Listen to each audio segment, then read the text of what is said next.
Attention all spaceship crew members. Attention all spaceship crew members. We are nearing the end of our journey. Our mission is about to begin. Hive Mind Radio.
Radio. It's stupid. It's dumb. I'm probably roboting right now as we fucking start. Look at my face. My face blurring. Monster. I'm perfectly fine. We start and this is what happened. You have no idea what we've been. Start True Sinister to the small silver tape. Everything is going fine as usual. Look, there's a natural disasters, 2 of them. So someone called for us and they said we should do this. Hive Mind Radio is back. And of course, Dan, the Odyssey, Stephen James, Mr. Danny Axel, everything is fine. We've done it all. We tech run through, got a new machine. Dan's got everything all set up. We painstakingly sit there to organize and meticulously put it through. We give ourselves an hour before the show to prep. And if you guys know anything about me and about this show, that's not usual. Oh my God. Okay. And a house of cards began. I'm just gonna full transparency. We did the best we could. Fucking full transparency, Bell, right off the rip. We've been working hard on this. We got new logos, we got new graphics, we got new prep, we've been behind the scenes busting our ass. We did dry runs. We did dry runs. We did all kind of shit to make sure that everything was ready to go for day one. The things that have gone wrong in the last hour. My computer had a seizure. Just started flickering, throwing shit all over the screen. Hey, don't talk about my people like that. Only I can talk about my people like that. You know what I'm saying? Flickering, craziness. We had like 8 problems in a row, all to get it all solved by the 0 second that we were about to start the show.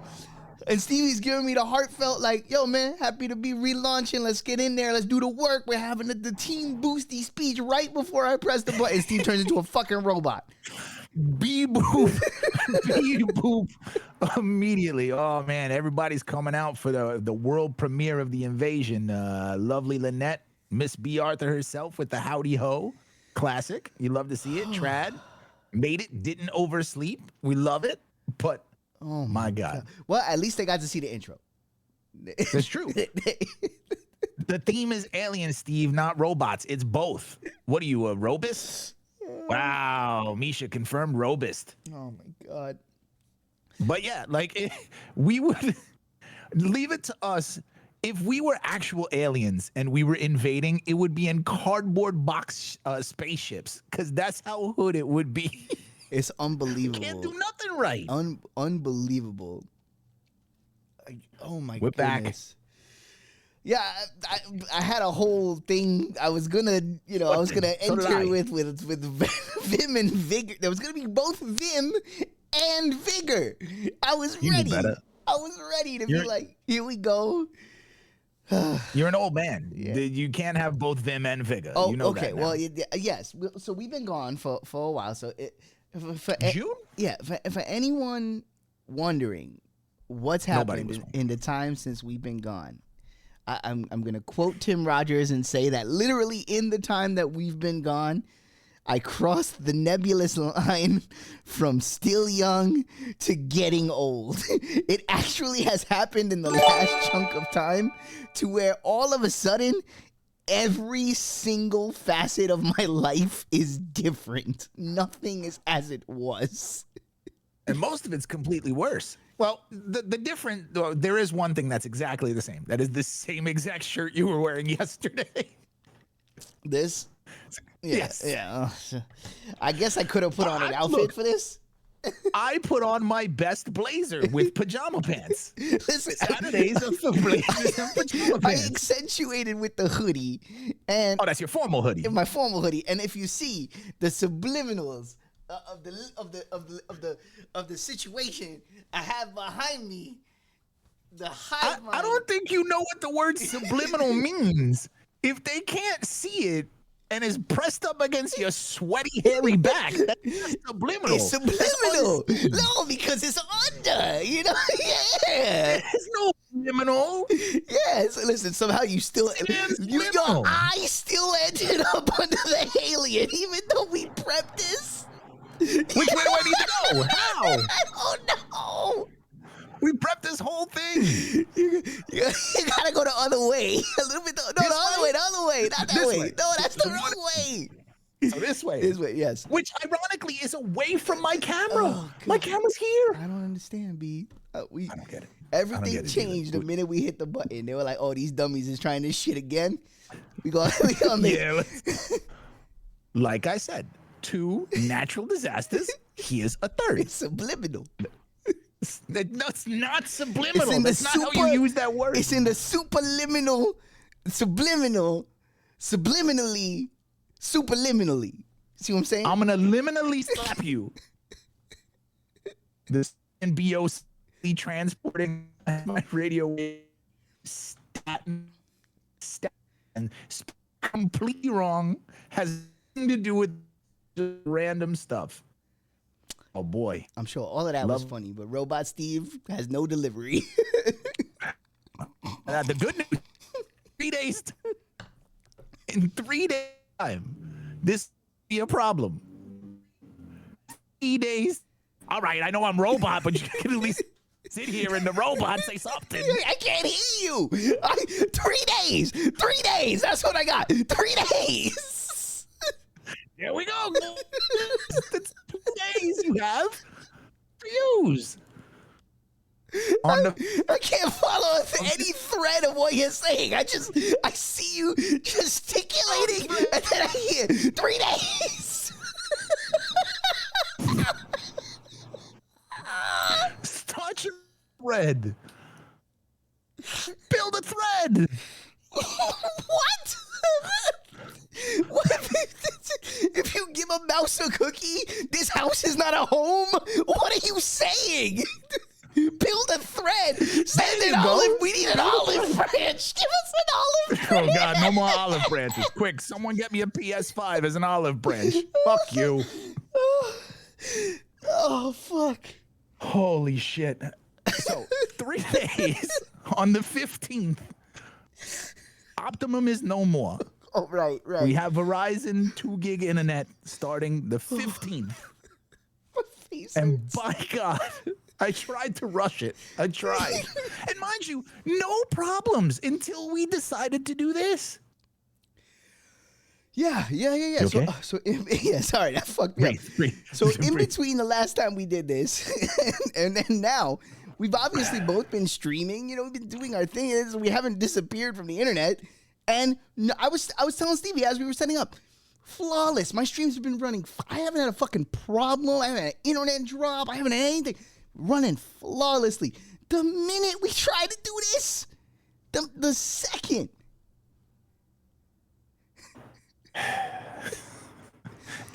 Well, hold on. I think that's a new record. Can we all just take a second to appreciate that the layout looks fly? Look at the chat scrolling by. Yeah, especially when I'm over here. What you go? So this is where I need to be, right here. Oh my God! This is a live review of Optimum. The amount. See, I would like to give a shout out to whoever works customer service at Optimum. Thank you for absorbing all of my rage for the past 4 years. All rage. Dude, I'm at the point now where I call them and it's like solemn. Like I don't even raise my voice. I'm like, listen. I'm like, Josephine, we're doing this again. I know. Josephine, that's fake. How you doing today? How you doing? Josephine, Juanita, how y'all doing? Yeah. What's up? Philip, he's there. What's that say? What's up to Philip? You know what I'm saying? Like, I just call him up. You know all the guys. You know all the people. At this point, we've talked to them all. I'm like, what's up? How's your mother's gout? Your mother's gout doing well? You get your sister the Abilify. What's up? How you doing? Ozempic looks good on you. Yeah. Oh, word. Since the last time we did the show, everybody's on the Ozempic. Everybody got their skeleton bone peeking through their face. It'd be like, this is fine. What, yo? You know what the new thing is micro-dosing Ozempic. And we'll get to this later. Just run or walk. Or don't die. Just stop making up stupid shit. Back in my days, you made a choice. Oh. You either exercised or you let your arteries harden and you died. It's true. And it was fun. And you know what? Either way leads to the same fucking place. So it's all good. Choose your route and die. That's it. Here's a spoiler. Life is a choose your own adventure book. And on the last page, you die. All right? That's it. You already know the end of the story. The story is over before you begin. What are you going to do? Oh, you staring out the window? You all right over there? You didn't hear that? Jesus Christ. The entire fucking brigade just went by outside the window. Well, we were back. How many things are on fire? Explain to me how many things are on fire. Well, this show, for one. Jesus Christ.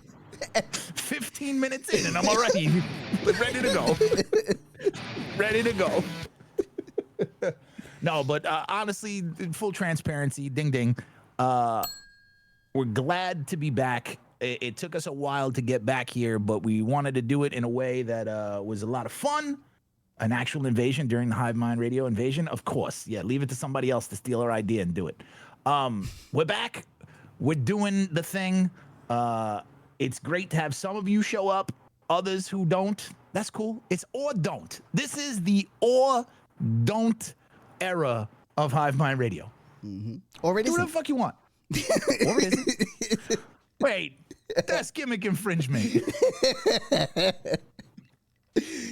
Yeah, so new schedule, Tuesdays, Thursdays is going to get so, I got to untrain my brain to say it. Okay, full transparency, got to get the bell again. One more time. I may or may not have stood in the mirror going Tuesdays, Thursdays, and Saturdays. Tuesdays, Thursdays, and Saturdays. Tuesdays, Thursdays, and Saturdays. I'm working on the days first. The times, I'm going to fuck it up. It's numbers. Anybody who knows me, know numbers in me, we don't get on. Tuesdays and Thursdays, 9 a.m. No, God damn it. The very first one.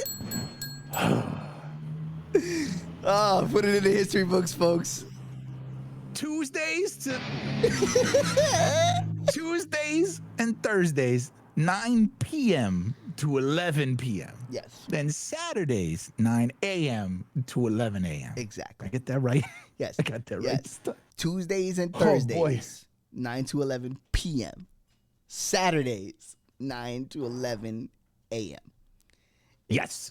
Those are the correct numbers. It is the most consistent schedule we can have. It gives the people who can't tune into the show at night a day to tune in the morning. And it gives the show both vibes, which I really love. I love the morning vibes. So we're here. Best of all worlds. You get a bit of everything. And hopefully with this schedule, we will be able to be far more consistent than we had been in the past, which is another thing why we didn't rush coming back, was that we wanted to be, we're going to give this the old college try. We're going to do our best to be consistent. See, we do this in seasons. That's what we're telling people. We do it in seasons. This is a seasonal show. They're not rebrands anymore. It's just a new season. No, this is seasons. So this is a season, oh boy. What would it be, technically? Season 12? 47? That's too many. Season too many. Listen. Who gets shot at the end of the season? That's the question. Who gets clipped? Okay.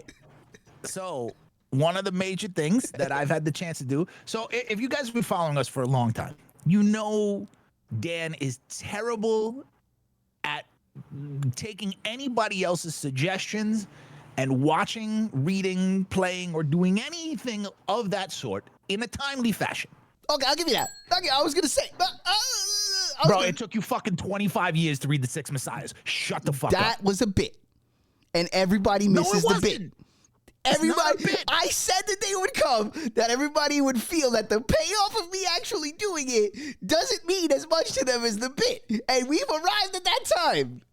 You were the only one who made it a bit. Everyone loved that bit. I extended my hand in friendship. There was a priest and a scorpion in the desert, and that shit was crazy. Now you know what that means, though. Now you know what that means. They don't.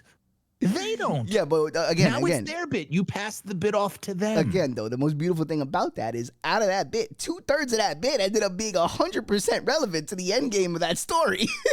And I told you would enjoy it 25 years ago. It's great. So you denied yourself 25 years of enjoyment. I got it. It was a great book. Loved it. But to this point, he just went off the cliff notes. No. He had details. I read it. Sort of. It's a great book. So I suggested to him and connected with a good friend of ours, Mr. William Waters, randomly. Did not know. We'd known each other, since we were, young men. Did not know we had a great affinity for one show in particular. Just casually saying, oh, well, you should watch this. And he was like, oh, you like this show? And then we went off on this GIF back and forth of like super nerddom where we connected on that. So after immense peer pressure, Mr. Danny Axel finally decided to watch The West Wing. And he completed season 1 this morning? Last night. And the reviews are swimming as I thought they would be. When were you going to learn to trust me in all things? To be fair, I have taken your suggestion on many things in the time in between. I watched Fringe. I watched the Newsroom. I watched some other shit, I'm sure. Those are the two I thought Great of. memory. Great memory. The fact that you remembered those two was two more than I remember. Yeah, I got two. I threw 2 on the 5. So it's not like I never take your I often take your suggestions. You know, it's just 45 years later. For whatever reason. Look. And part of the reason I hadn't watched it yet is because I wanted to give it attention. It wasn't that I had no intention of watching it. I just didn't want to watch it, you know, and fucking, you know how sometimes you have shit on and you're not absorbing any of it. And then it's like technically you saw it, but really you didn't get any of it. I didn't want to do that. I wanted to watch it when I was ready to absorb it. So in this particular text thread, you and Willie got into it, and I could see the mutual love. I saw it radiating. I was like, and it was presented in a suggestion forum. Y'all were giving, I was giving. Everybody, we were trading. Hey, check this out. Right? So it was a very unguarded space. It felt like the time was right to receive and both give and receive the olive branch. You know. I'd rather Olive Garden at this point. And so I dove in. So the show, I believe, is 7 seasons. I've now seen season 1, and I'm already through the course of 1 season. This is a television masterpiece. This is a formative work. This is incredible. Hero season 1 level. This is a incredible, can't miss. I would recommend it to anybody piece of media, and I've only seen season 1, so I'm very excited. I'm in. I'm invested. I have characters I love. The format of the show.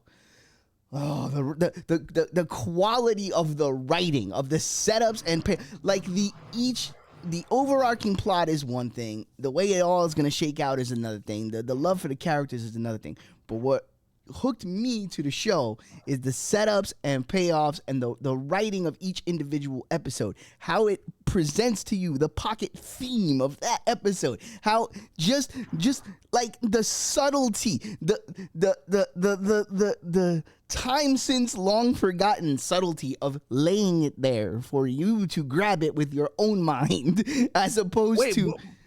But what if you give a bunch of quips too? I love the quips in the show, but we were just talking about quips. Quips is what ruined it. Quips is what ruined everything. Too many quips. Stop with the quips. You're not funny. You're not Spider-Man. Yeah. Spider-Man is Spider-Man. I don't need every character to be Spider-Man. And his humor is a trauma response. The man is the cause of his uncle's death. He's got to be funny. What's the plot? I haven't seen it. Spider-Man? Listen, everybody can't be Chandler. You need other characters, all right? Can't have 6 Chandlers. Nobody would watch that. Can you imagine? Nobody would want to live in that life. Can you imagine? We all know a Chandler. Can you imagine 6 Chandlers at the same time? You wouldn't want to live there. You wouldn't want to be in that world. You would turn that show off. That's why Friends is unrealistic, because anybody like Chandler would have got hit. It's true. He never got hit. Just would have got hit. Say some shit at the wrong. Right in the fucking rib meat. The plot of The West Wing is it's the West Wing. It's the White House. Let Bartlett be Bartlett. Let Bartlett be Bartlett. A lot of the issues that a lot of people have with Aaron Sorkin's stuff is they think people don't talk like that. They're like, everybody has the perfect response at the perfect time, and it's all the shit that you wish you had said in the moment. Yeah, it's a television show. Yeah, exactly. That's what I like about it. It's a television show. Right. Live vicariously through it. No, it's so exciting. Like, I don't know if I've ever seen a show that is more where you could get more excited about people just standing around talking. Like, my man makes conversation exciting. Oh boy. Well, let's get some more realism, like reality television. Oh yeah, that's super real. Bro, MILF Manor. I wanna do a real reality television show. And it's just a bunch of people sitting on like rickety chairs in their backyard with their stomach dookie hanging over, and like just slapping bugs off their neck, drinking beer. Once in a while, everybody says something that makes everybody else really sad. Let's go. Y'all want to watch reality television? Let's do it. We'll start the show right now. Let's go. I'll do it. I'll produce that shit. The gap between season 2 is just deteriorating. Everyone's in a medical someone loses a foot. That's 2. I'm sure that was funny. Robot Steve's got no delivery. It was. It was. Thanks for the follow, Rubik's Cube 82. 3 days. 3 days. God damn. That's it. I'm talking about every season ends with the arms cutting off and the legs getting cut off or something. The gout, the diabetes. Something. Listen, that's my new bit. We're here. Full transparency. I got a new bit. When Robot Steve does his thing, I'll just be like, I'm sure that was funny. I'm sure that was funny. Robot Steve. We got a lot. We got a lot to get to. The return. That's right. The return of the Idaho Man. Oh, that is right. The Rushatorium will happen. But when we come back. I know you didn't think we were coming back without beating that dead horse. Oh my God. We got to make some glue, baby. That glue gets us some money. But when we come back. What we missed. Very excited. Very excited. Yeah. And we'll be right back.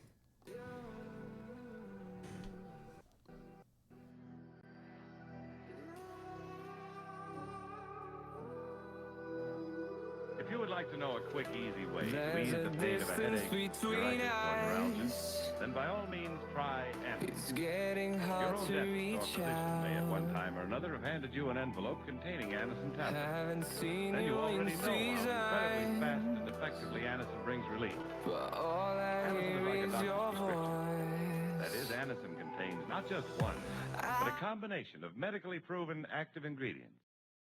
For your own sake, try Anacin. Anacin is sold to you on this guarantee. If the first tablets do not give you all you want as fast as you want it, return the unused portion. Your money will be refunded. You can get Anacin at any drug counter. Anacin comes in boxes of 12 and 30 tablets, and economical family-sized bottles of 50 and one.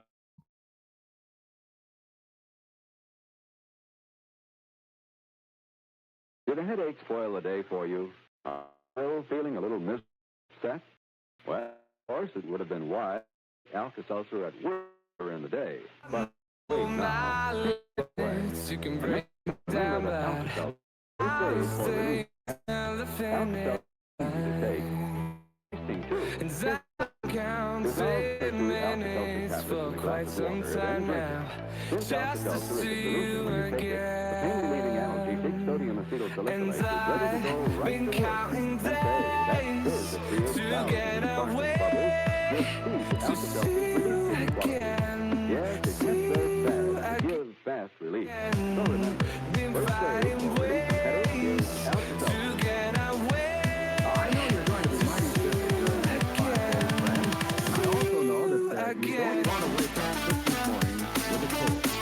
But have you noticed old man cold is really making the rounds? Let's hope he doesn't catch up with you. However, if you still feel the cold coming on, remember Alka-Seltzer.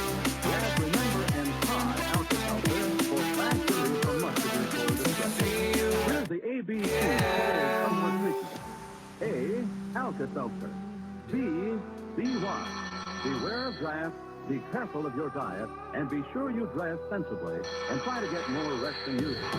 And We C got stands for millions comfort. of The comfort an reasons Alka-Seltzer gargle can give a sore throat caused by a cold. to let There it it all is, friends. go. Alka-Seltzer's ABC cold comfort treatment as Hope easy we're as not ABC to too follow, broken. and really effective. Just try it and see I for know yourself. I'm not Remember, when you begin to sniffle and married sneeze, strong. start Alka-Seltzer And ABC. I've been counting days to get away, to see you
Radio. Stephen J. Mr. Danny Axel. It's a guy that had to keep this. Had to keep the little space. Little space surfing in space. There was nothing wrong with any of our rejoiners. I'm just going to say it. No. And by God, you will hear one that will light you on fire a little bit later. And if you know, you know. Quick shout out to the people. Thanks for all the love on the new intro music. That's a custom Danny Axel joint. Yep. He did it himself. Doesn't exist in any other form. It's specifically for this. It's not repurposed from anything, I swear. No, never. This isn't pulled from an album unreleased. I promise. Authentic, newly crafted, which is, as I said about the getting old, there's not as much of that going on as there used to be, so enjoy it. Not getting it up. Speaking of not being able to get it up, what we didn't do was get it up for a few months, but we have... What we missed. We're going to take an article that's really old because we're lazy, and we don't want to miss out on some of the stuff that you guys put in there that you wanted us to cover for a very long time. So, Dan, when you are completely nude, what's the first thing you want? Chicken. Oh, shrimp cocktail and to be surrounded by boats. Oh no. Paradise Adventure. Ugh, CNN. CNN. Who Tamara Hardingham Gill. Oh, all right. Make a decision. Choose. You have to choose. Husband or wife. Or neither. I'm sorry. Do it. I'm sorry. Hardingham, your name is 3 syllables. You don't get a hyphen. You don't. No. You don't. No. We all got shit now, to do today. Harding hyphen ham. Sure. You get 3 total max. Also, Hardingham is pretty hard. Yeah. I don't know about the Gill. Yeah. Now, if it was Tamara Gill, sure. Tamara Gill sounds like she gets down a certain way. That's all I'm saying. But if it was Gil Hardingham, you gotta pick the right series of names. Gil Hardingham, bro, dude, what? Much better. What? I'm going to the trenches with Gil Hardingham. Now, even if it was Tamara Gil Hardingham, hyphenated, it's better than Hardingham Gill. It just doesn't roll off the tongue. Hardingham Gill sounds like he's gonna tell you why you're not drinking the right wine and eating the right cheese. I don't like that. It's true. He's gonna use words like spritzer. Although a spritzer is delicious. But don't say the word. Don't call it what it is. Just say juice. Don't call it juice. what. It's like a love seat. Don't call it what it is. You're just gonna make me uncomfortable. Show, don't tell. Speaking of showing, this nude cruise is due to set sail from Miami in 2025. Again, this article from May 2nd because it's What we missed. Oh, okay. All right. I won't play it again. Oh, the block I won't play it. still hot. Jeez. They called the cops on us. All right, you got to scroll down so I can see the words. Oh, sorry. They won't let me. Oh, there we go. They won't let me get rid of that ad. Oh, boy. Whoa. By the way, this is one of the articles that helped brick Dan's computer before. I want to talk about it. I want to talk about it. Let's just. All right. I'll move on. What do you need to pack for a cruise when it comes to this upcoming cruise from tour and travel company Bare Necessities? The answer appears to be very little. The Nudist Cruise Specialists is teaming up with Norwegian Cruise Line to launch an 11-day voyage from Miami to the Caribbean, or is it Caribbean? Where do you land? Caribbean? All right. In speaking, you could say Caribbean, and that's fine. But if you're addressing queens, it has to be Caribbean, because the queen, Caribbean queen, is Caribbean. How else will you share in the same dream? Scheduled to set sail on board the 295-meter Norwegian Pearl in February. 2025, with destinations like the Bahamas, Puerto Rico, and Saint Martin on the itinerary. See, they went from over here to over there. It was over They heard here. about the invasion. Now over there. All of the classic tropes. I actually called up and faked the fire. So, you know, people, I did not do that. No. All right, I didn't do it. Stop. Was there a parade? Jesus Christ. Why is there a parade directly under my window? Oh, Jesus. The big nude boat promises a once-in-a-lifetime experience for those who get on board. Gotta scroll. Gotta scroll. I was giving it pause. No pause. I was giving it It's a 2-minute pause. article. As always, it's our pleasure to provide you with the luxury of deciding what not to wear. What?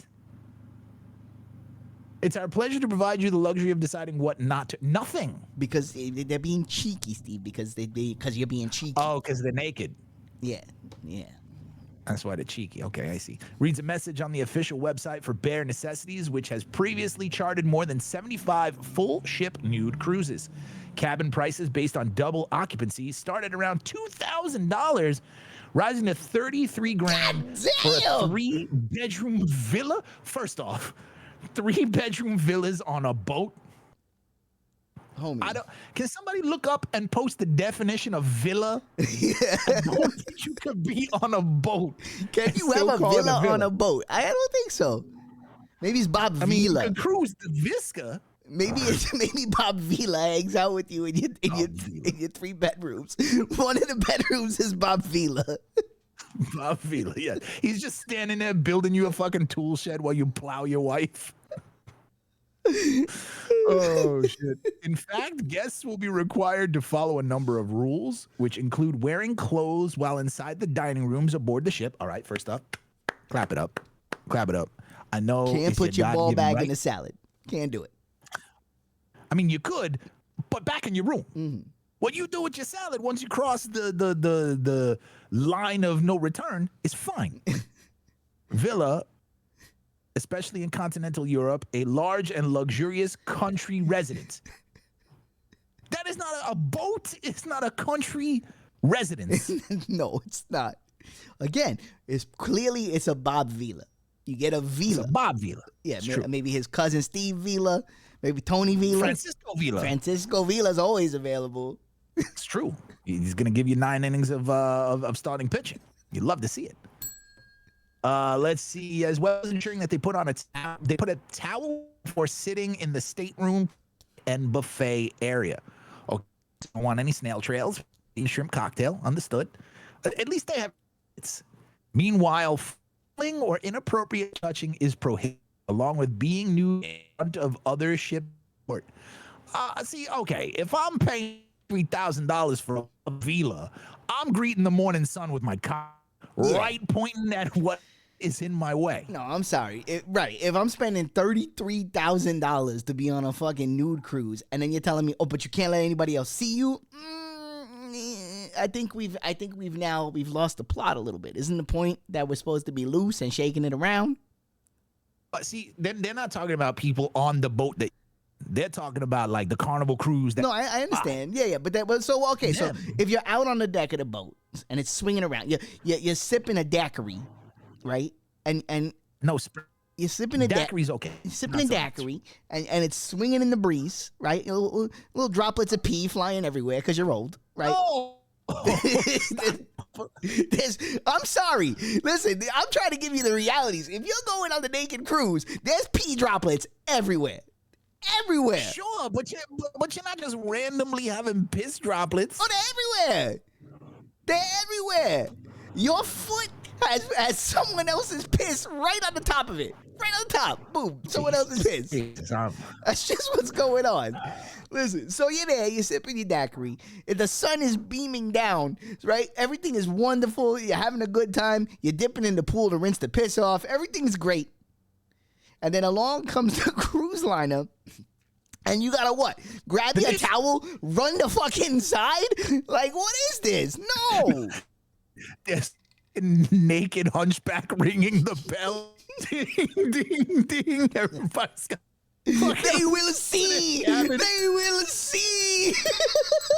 You got people slipping on pamphlets on the way to their fucking just ass and fucking ball flying everywhere. Reconvene in the dining car. They will see.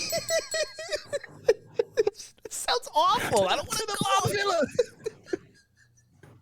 Present the villa. Present the villa. Build. Distract with your building. Now does Bob need to be naked, or can he? Ooh, naked by villa. That's I rough. don't know about all that. Oh boy. Let's see. Meanwhile, fondling or inappropriate touching is prohibited. If you're naked and you're two consenting adults, there is no touching or fondling that is inappropriate. That's all I'm saying. If I'm naked on a cruise, I thought we consented. That's why we're all naked. I mean, maybe they're like, if she's trying to give you a blowy and a two-handed swirly in the middle of like, I don't know, bingo, that might be a concern for some people, which is fine. Sounds like a good time. But if she's giving it a little tug to start it up for when we get back to the Bob Vila, sure. Look, I'm just saying, I think a little can only enhance the bingo experience. Oh, I slipped and fell. Fine. Like I say in the channel trailer, I'm married to skis. I want to skis. Oh, the bell. Look at the bell. Right, The bell shows. coming out of retirement. Ain't seen this much action in a year. Wow, let's go. The 11-day adventure back to paradise is scheduled to depart from Miami on February 3rd and return on February 14th. Our mission is to provide relaxing, entertaining, and health-conscious vacation opportunities that offer non-threatening natural environments where the appreciation, wonder, and compatibility of nature and the unadorned human form can occur, says Bare Necessities. My thing, nature? A giant luxury cruise ship is not found in nature. Yeah. You could just leave that out. Yeah. Right. Anyway, I want to get back to the roots. I want to get in touch with nature. With my $33,000 villa. I had them build me a villa on a boat so I can reconvene with nature. Why do you sound like salad fingers? I don't know. It's just, you know what? It works. For how these people make me feel, it works. I'm uncomfortable in many, many respects. Now, Dan. Yes. Would you go on this? What would it take? What would it take for you to go do a nudist type situation? What would it take? Okay. Like, I don't like cruises to begin with, Yeah, so clothed or unclothed, I'm not getting on a boat. Right, this is all. This Too is many like movies. No. This is like 12 nopes in a row for me. This is like full of things I don't want to do. All right, if you. But what's your 7-day circumstance? 7 days nudist. All right. First of all, it's got to be unlimited wings. Unlimited wings. Wings are a poor choice, though. I know. I want unlimited wings. I want wings. Do you really want to lock eyes? I get it. It's asserting dominance. Naked eating wings, staring somebody in the eye. But they're going to go bankrupt in moist towelettes. That's fine. Listen, moist towelettes can only be a boon in this situation. Yeah, for many reasons. That's all I'm saying. 2, I want a 7/10 lady to fellas ratio. 7/10, okay. Yeah, all right. Yeah, I want 70%. I want 70% ladies. You know what I'm saying? That's right off the rip. And you know what? That's just a better time for everybody. If we're all gonna be naked, right? I want to do 70% ladies. I think the ladies would even sign on board for that. I'm just staying home. What are you saying? What would it take? Of course, I'm not doing this. Okay, all right. I'm doing the bit. Okay, what's the surrounding? I want the villa. You're giving me the villa. It's built. I'm taking it. I'm having it. It's a Bob Villa. Oh no, I don't want a Bob Villa. Nah, you got a Bob Villa now. You just asked for it. Is it a villa or a villa?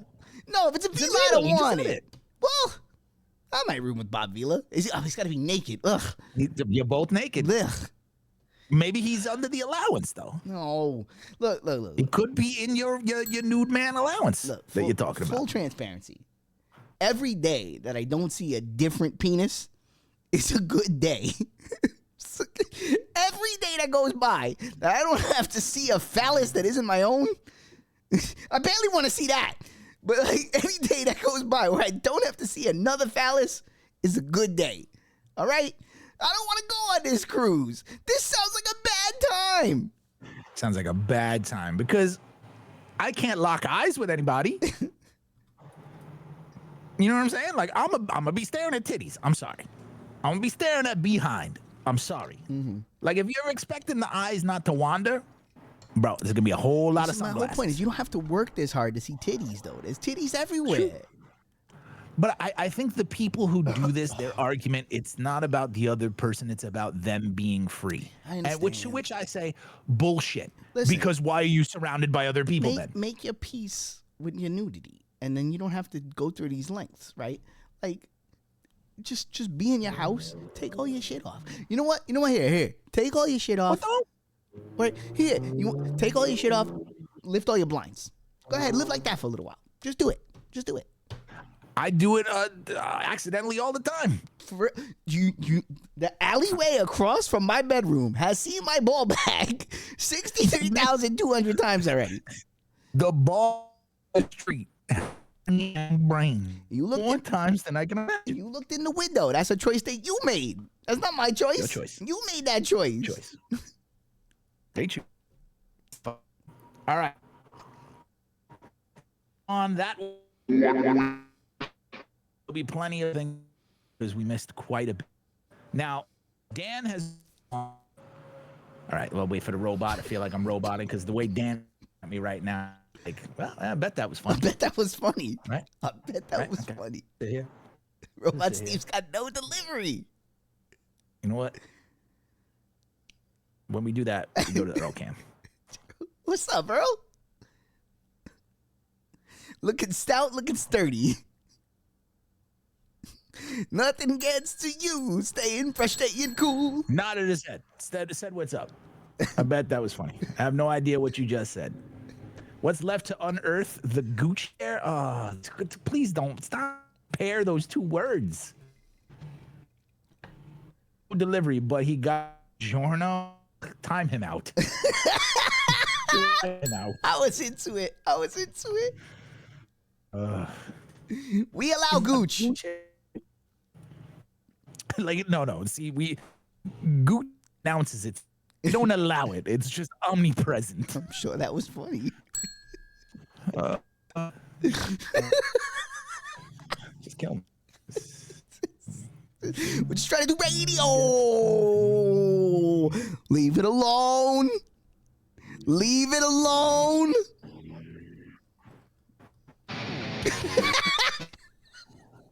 And that come. So I'm gonna sit here. Just wait it out. The cunt won't even look at me. Just wait. Go. You start. All right. We had a whole bit we were going to do to get us into the next article. Which, you know what? Mm-hmm. Maybe it's fitting that I start. Because That's what I was saying. We can stand on the platform. We can stand on business. Ready for the platform? Let's stand on the platform of I was right. I don't know about that. I don't know about standing on that. I platform. try to let you all know. Y'all don't want to believe. Y'all always run the flip-flap operation, try to act like I don't know what I'm talking about. But clearly, I was right. Why? Because it's evolution, baby. Here we go. A robot gets a face of living skin that allows it to smile. Here it begins. All I have to say to that is, I told all of y'all in the office pool to choose the robot war, and y'all didn't want to believe me. But now they're a magnetic polyalloy, fucking endoskeleton with liquid metal skin. Here we go, T101 coming soon. It all begins. That is an animatronic. That's living skin. All right, let's scroll down. Let's see what we got here. Bill Chappelle, thank you for the article. Appreciate it. Bill Chappelle, Gil Cunningham. I'm sure that was funny. I was gonna give you that one. I wasn't even gonna do it.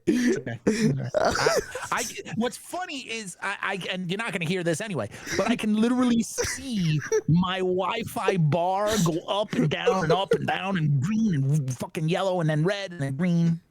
So, who knows? I have no clue what's happening because it sounds perfectly fine to me. Oh God! You're not going in and out. No. If humanoid robots make you a bit queasy, would it help if they had fleshy faces that could smile at you? No! No! Let's answer that question.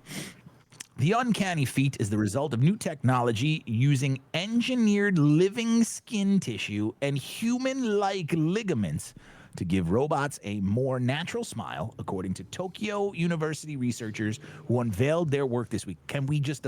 Japan needs to be stopped. Some things we shouldn't do. Some things do, some things not. You make two piles on the desk. One is the do, one is the not do. This is a not do. A Chrono Trigger sequence. I'm sure that was funny. I heard Chrono Trigger in there. I bet it was great. I bet it was full of life. Nothing gets to you. Stay in fresh, stay in cool.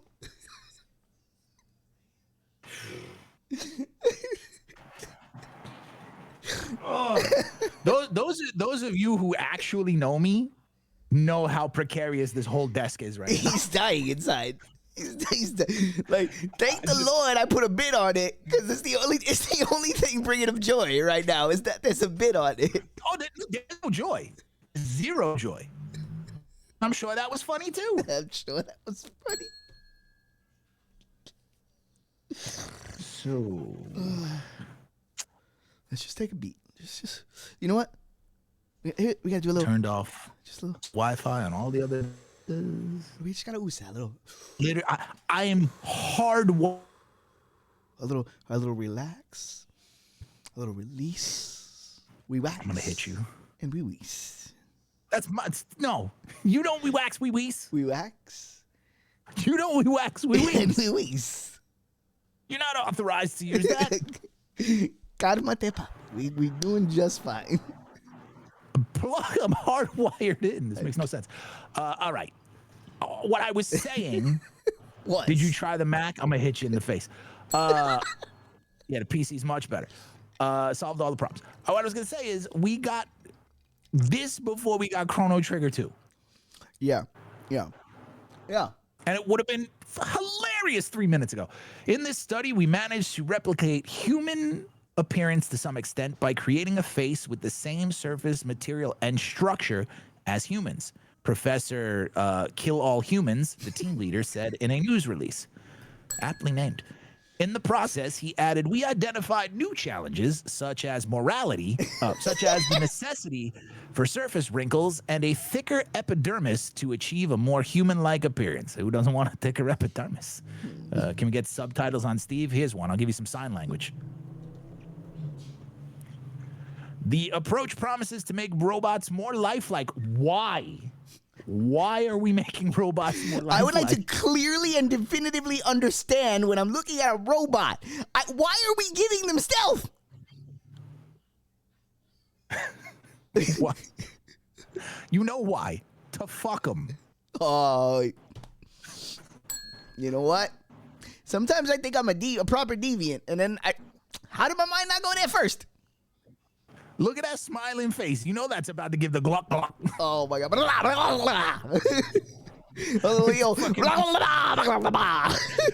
Not only is there no eyebrows, there's no eyelids. No resistance to go into the hilt.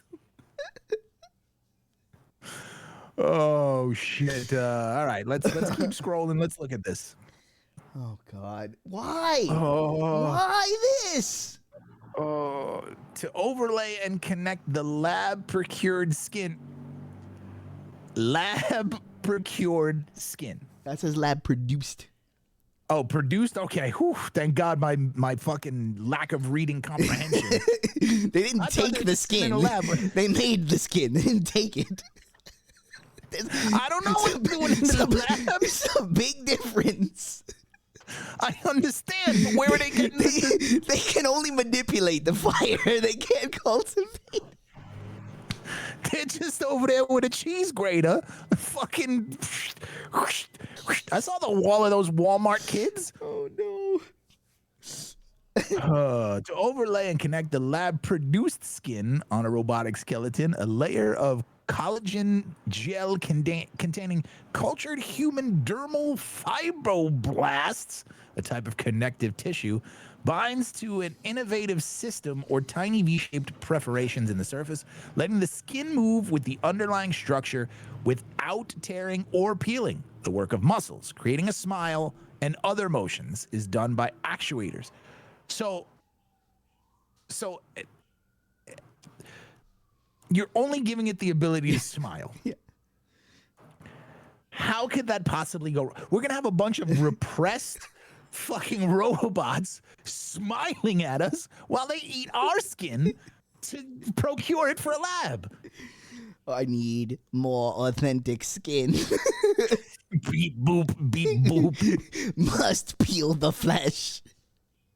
This is why we should have kept them looking like Pimpbot 5000 and call them robots. Oh, God. Takakashi, or whatever, Biohybrid Systems Laboratory has previously engineered skin that can heal. So now they have healing skin? We don't have healing skin. Have you seen this dermis? I mean, we do, but not to the level of, oh my God. They've created small robots with biological muscle tissue and 3D printed lab-grown meat. Bro, the moment I get a lab-grown chicken nugget that's 3D printed, just kill me. Just get me off the planet. It's over, B. We're done. Singularity achieved. I don't want to be here. Bro, all of these people, every last one of them could be on a disease. I'm sure that was funny.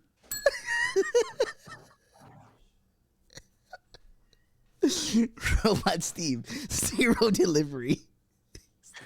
At least he's got new skin.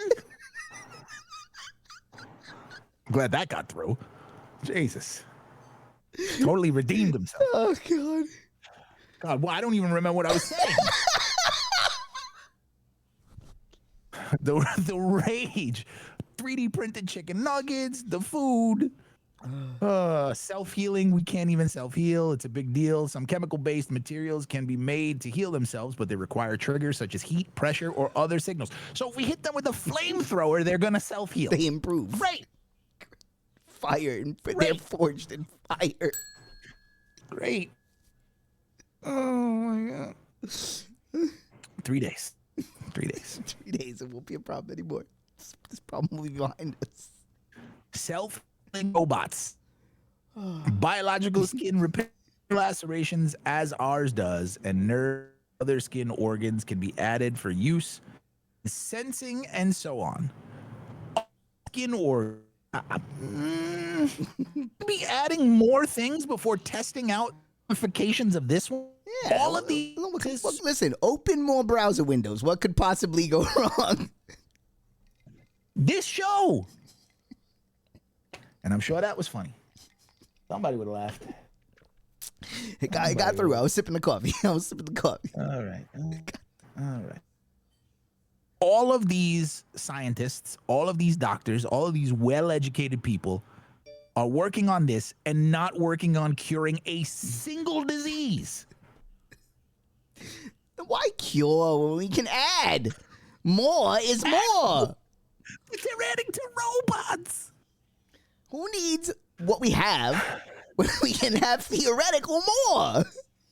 It is a mad sprint to upload our consciousness to robots before we all die. That's exactly what's going on. I told you, Exactly singularity. what it They're is. trying to achieve it in our lifetime. Time will cease to exist. It's not going to happen. Because they grossly underestimate our ability to fuck shit up ourselves. For every great person who accomplishes something, there's 100 people ain't doing shit. Clip that. And they're all here. All right, let's move on to the next one. Oh my God. There can't be any plans. There can't be any reason why these people want to do this. Well, But if there was a reason, the reason would be that Gen Z millennials are using AI for emotional support. see, first you give it a face, then you lean on it to support you emotionally, then you cuddle it in the bed, then you cornholing the robot, then the robot's cornholing you, and here we go. We've arrived. Then you shop it for hydraulics for a little more pump, because even that's less satisfying than it used to be. First it's two You're at a never time, happy. then it's two at a time with toys, then it's two at a time and it's a robot. With a robot. Then Bob Vila doesn't know what's going on. Oh, poor Bob. Poor Bob. Let's see. Peace from pet. Forget about it. It's the post. Oh, okay. All right. Makes sense. Forget about it. It's on us. It's on us. Yep. It's the post. Now imagine. Look at that picture. Now imagine if it had skin. Ooh, it's the only thing that's missing there. Pups are precious. Cats are cute. And yeah, bunnies keep things hopping. Oh, you can't get two that close to each other? My teeth hurt. But when we read it a post comes- article, I swear to God. But when it comes to keeping Gen Z and Gen Y's company, a faction of the 20 and 30-somethings are now looking to technology. Okay, I'm gonna be real. I do understand this a little bit. People are awful. Yeah, I understand that people suck. I could see why this is happening. Like, you have enough interactions with enough people, and then eventually you're like, you know what? I'll just take a robot companion to hang out with. I'm gonna just play video games and be on the couch. It's cool. That's lazy. Just have nobody and stew like me. Yeah, this is what you turn to the voices inside your own head. That's all I'm saying. Start weird hobbies like, I don't know, creating characters in your head for no reason. And talking to them like they exist. What up? That's okay. I wasn't talking about you. All right, let's keep scrolling here. Since I can't see the words. 1 in 10 Americans are turning to AI for emotional support, said researchers from First Saturday Live. Bro, not the Washington Post, not the New York Times. Researchers from First Saturday Live, not the Brookings Institute. First Saturday Live. Some dude I Okay. talked to at the Outback Steakhouse. Yes. Oh, man. Experts surveyed 1,000 folks nationwide, everyone from Zoomers to Boomers. Okay, all right. I won't use the terminologies. Jeez. And found that 11% of millennials and 10% Gen Zers prefer artificial intelligence to comfort critters such as dogs, birds, fish, and rabbits.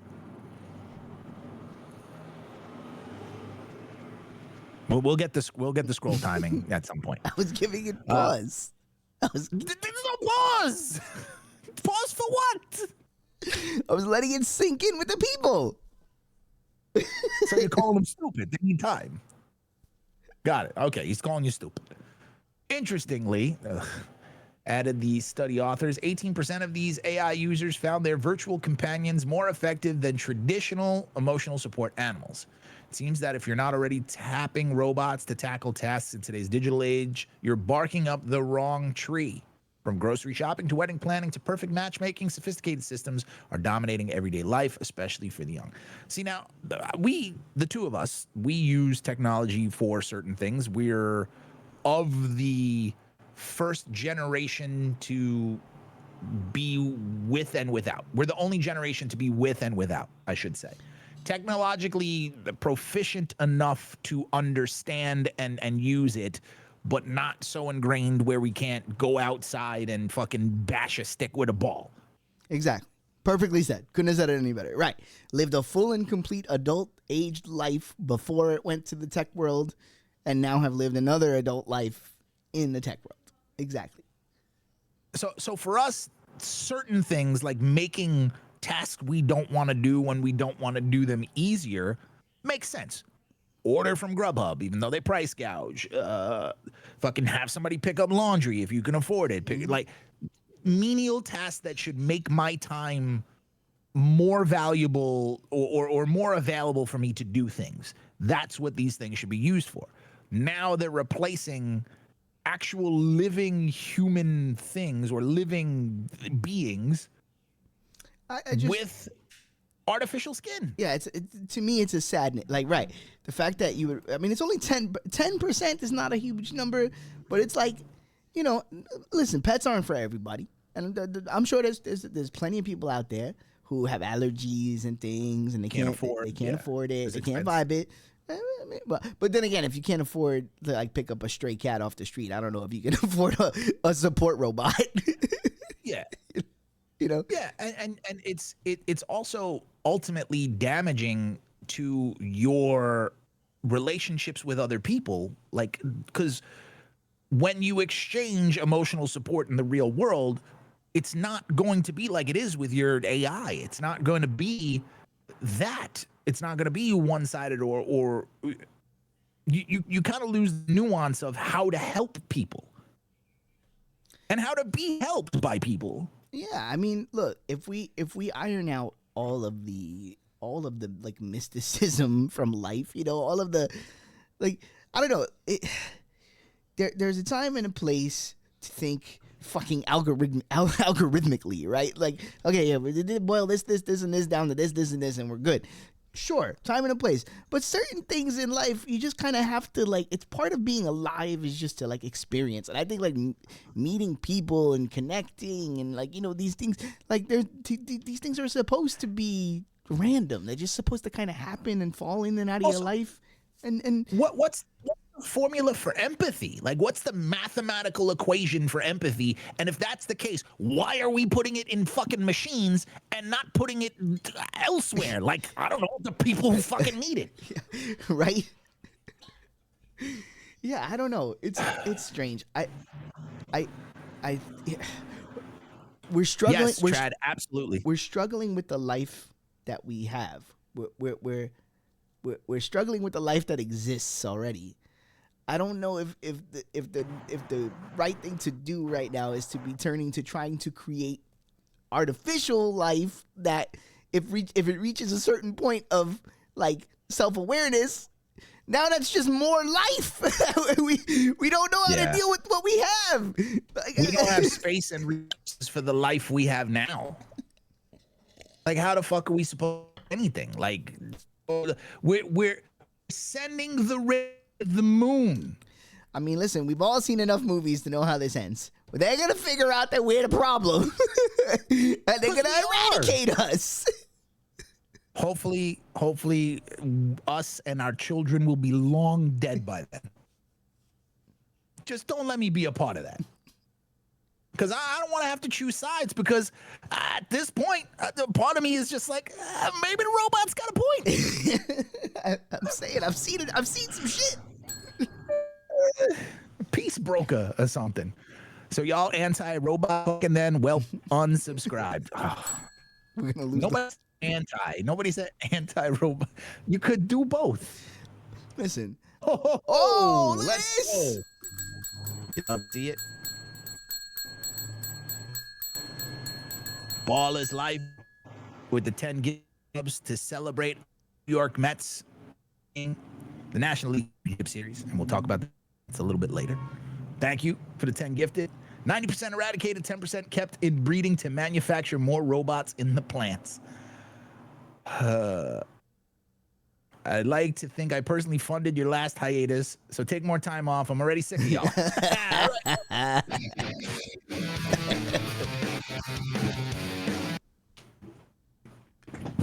It's not that easy. The internet will get us first, or the robots. See, you know what? Conspiracy. We've been anti-robot for so long. They're the ones who are hacking our mainframe. Right? That's how it works, right? I'm using of course. 90s. Hack the planet. Gotta do it.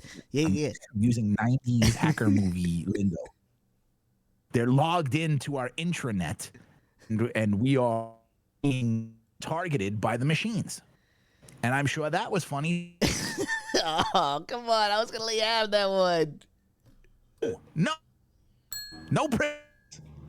praise.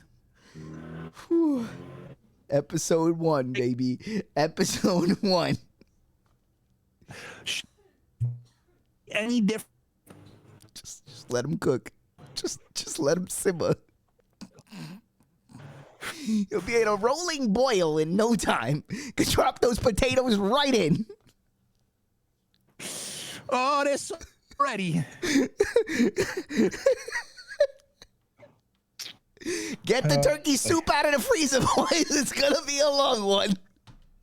I still have some of the soup. It's still in there. It's been in there for like 2 years. Oh. All right. Now maybe I'll try talking now. Can I start talking? Yeah, I can hear you. Thank you, P. We appreciate it. It's good to be back. And I missed this. My voice hurts already. I'm losing my voice. Episode 1.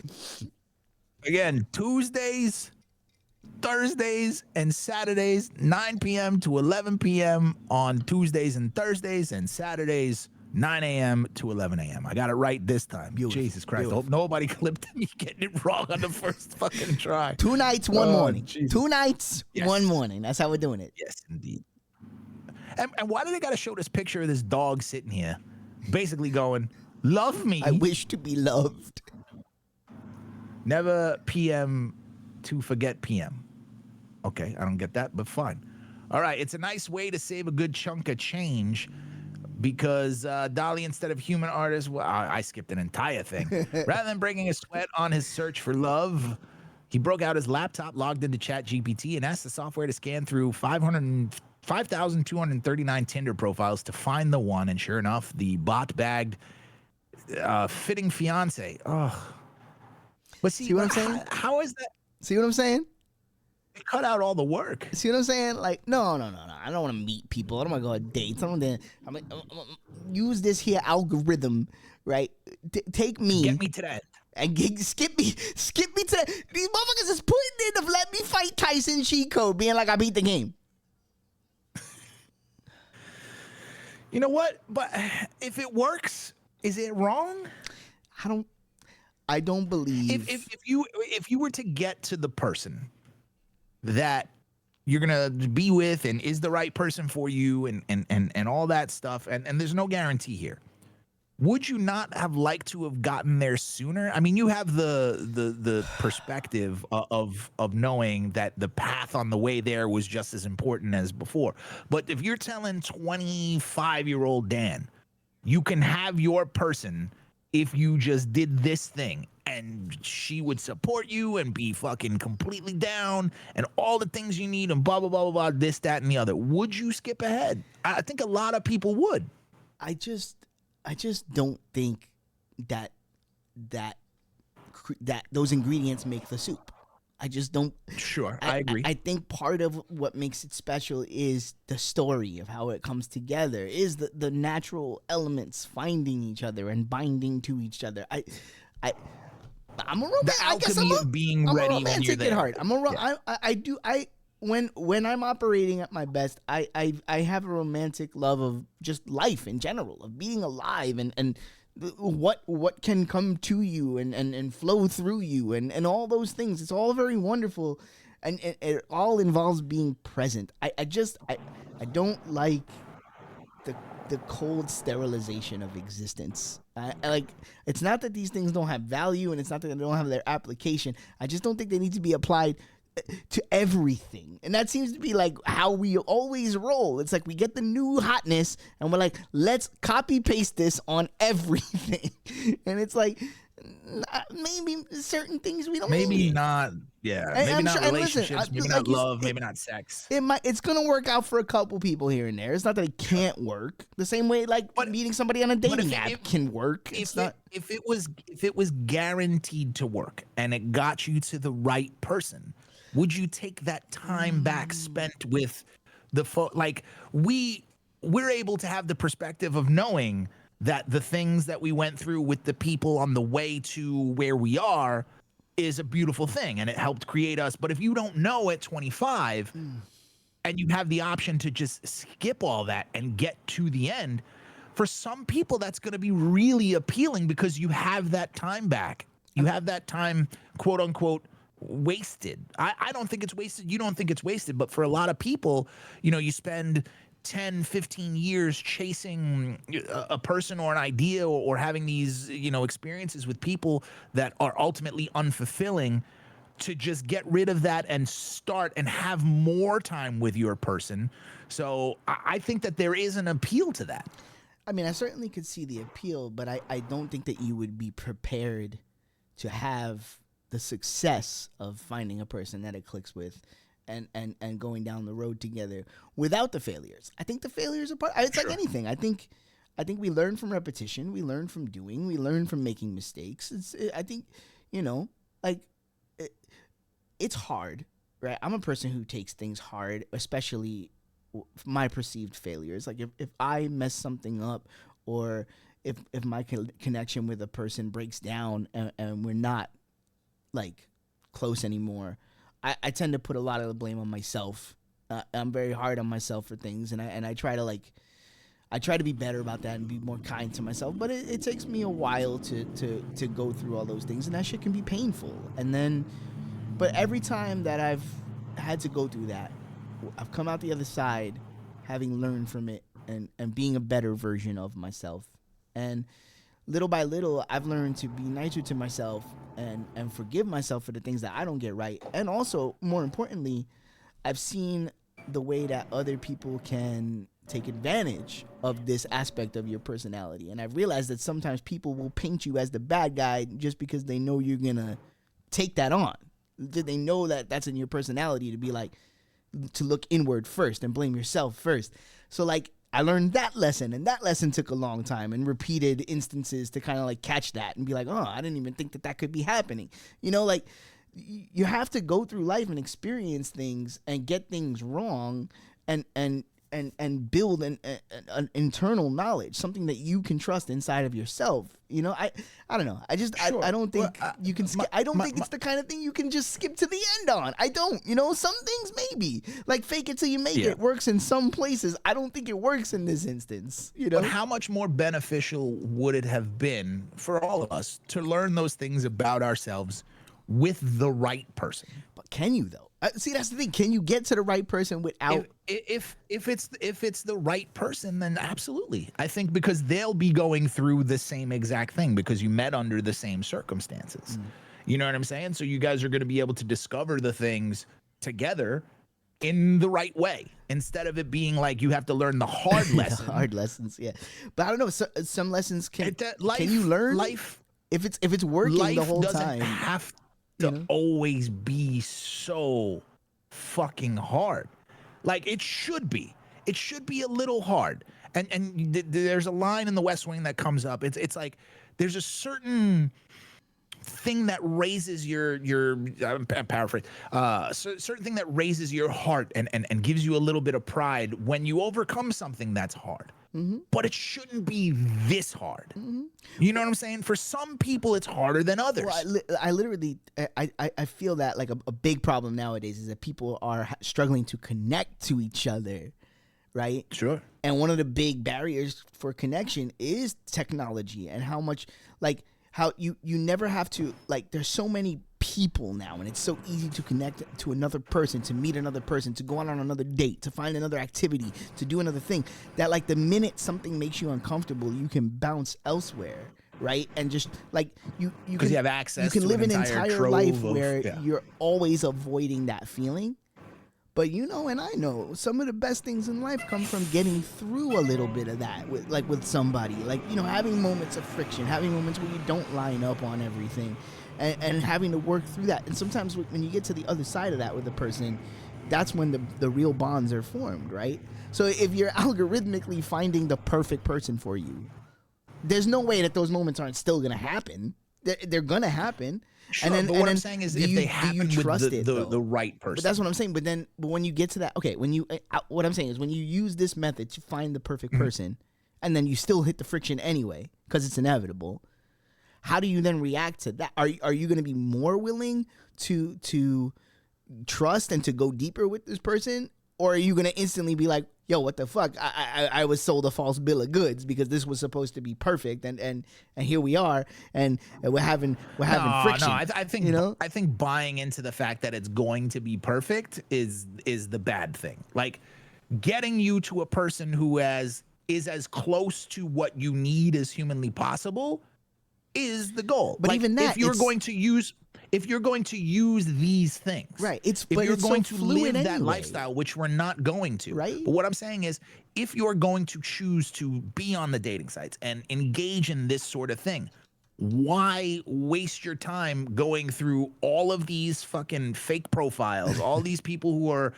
if I see one more person who is like casually looking for something serious, I'm going to hit you with a fucking flapjack. What does that even mean? All the people who are extremes between casual sex and want to get married on the first date. Like, there is no intent. Like, if you are engaging in that world, why wouldn't you want to just go not have all of those fucking half experiences and have one? I don't want to engage in that world at all. I find I'm best when I meet people organically and have developed conversations. It's a totally different world. I'm talking about that world. If you're going to engage in that world, I would absolutely do this. Oof, I don't know. Again, I guess I don't have a frame of reference because it's not how I roll. But to anyone going for it, I hope that they find what they're looking for. I root for people. This scanned through 5,239 Tinder profiles. Imagine having to go through 5,238 people to find the person that's right. No, I don't want to do that. I don't want to live in that world. I don't want to be in that world to begin with. But for a lot of people, this is the only way they know how to date. Yeah. Because to the point that we were making before, we were in the generation with and without. The first generation with, the last generation without. Yeah. So we know how to do both. Call someone's house and speak to another person that lives there and ask to talk to the person. Can I talk to Susie so-and-so? Yeah, hold on, I'll get it for you. Why are you calling? Yeah. Trying to talk to I Susie. just like to tell you. And then the wait from when they put down the phone and go, Susie, to see if they're actually going to come to the phone.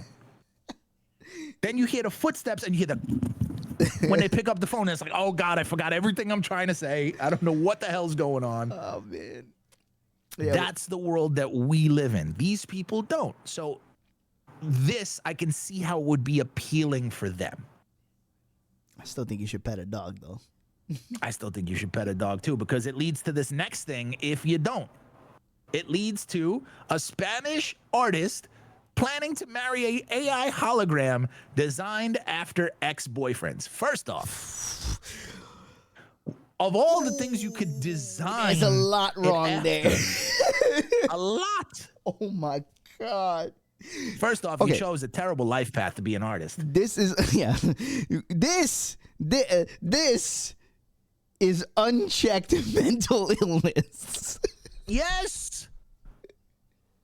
That's what that looks like. This is not what I would refer to as an artist. This person should go see a doctor too. She's she's artistic. February. Artistics are people who don't get diagnosed and just call themselves things. Artistics. They're artistic. Gotta enunciate. Spanish artist has finally found the love of her life, an AI hologram. Alicia Framis has been unlucky when it came to love, I wonder why, but after several attempts at relationships with humans and others, hold up, hold up, hold up, Earl. She did not have trouble petting a dog, clearly. Earl, did you get up in this Lexus lady? Oh shit, okay, Earl getting some. There we go. All right. But the others is what strikes me as weird. She finally met Mr. Right. Well, trained Mr. Right is more like it. There's the problem. Mm-hmm. There's the problem. Mm-hmm. Yeah, that was the joke, dummy. We get it. That was the joke. Jesus Christ. There's no room in this world for subtlety. You, sir, are one hell of an artist. Fucking Van Gogh over here. Alex, wow, what is that last name? Sibowillingin? You know what? Alix? That's not a real name. So wait. She created this person and then gave it this name. Pure Oxygen. Oh my God.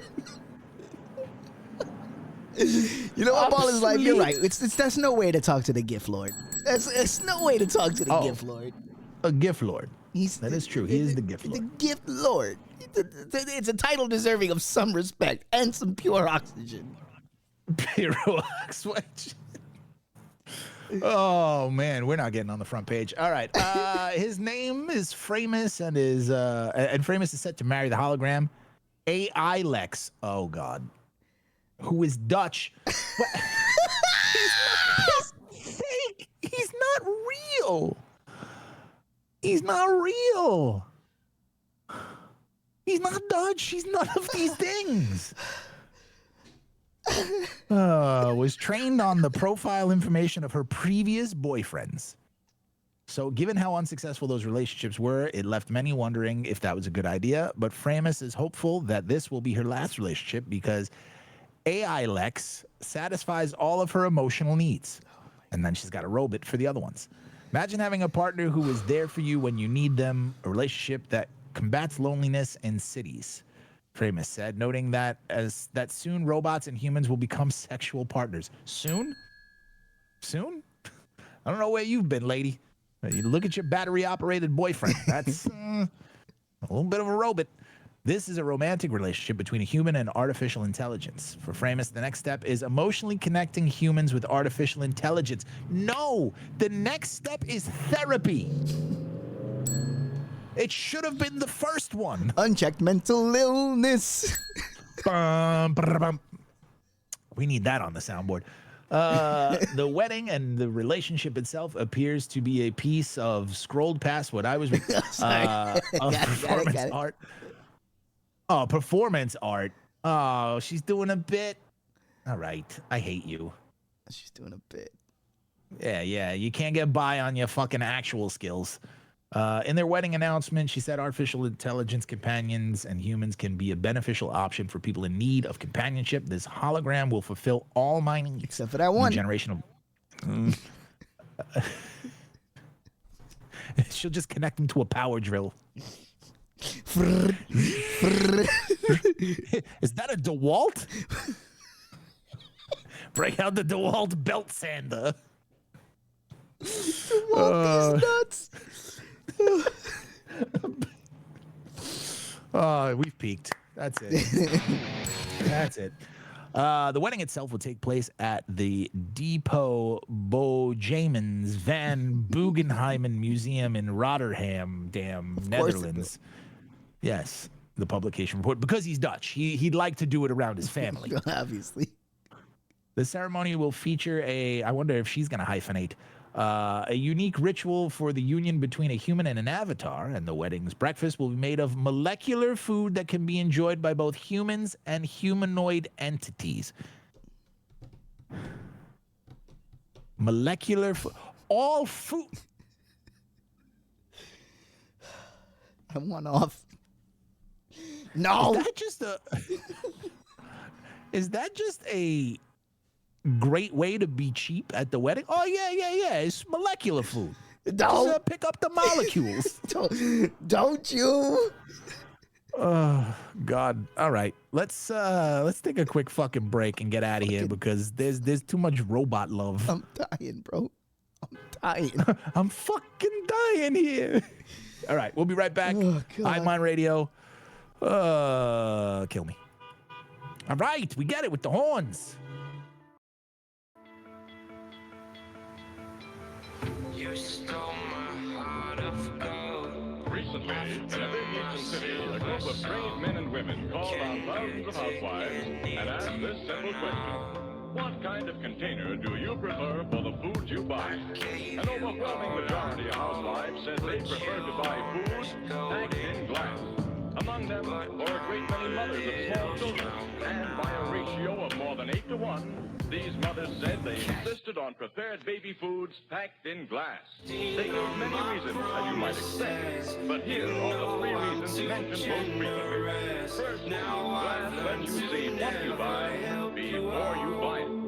Second, you can heat, serve, and store leftover portions of prepared baby food in the same glass container.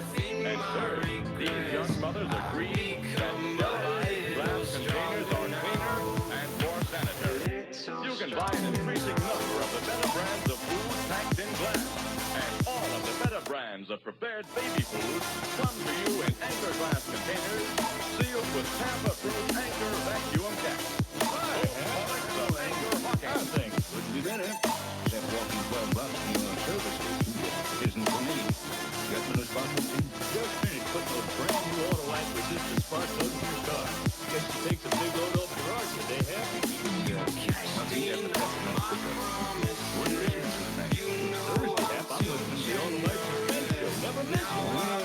I rest my weary day. Hey, Hap, here comes Frank Martin, the Autolite salesman to talk. Oh,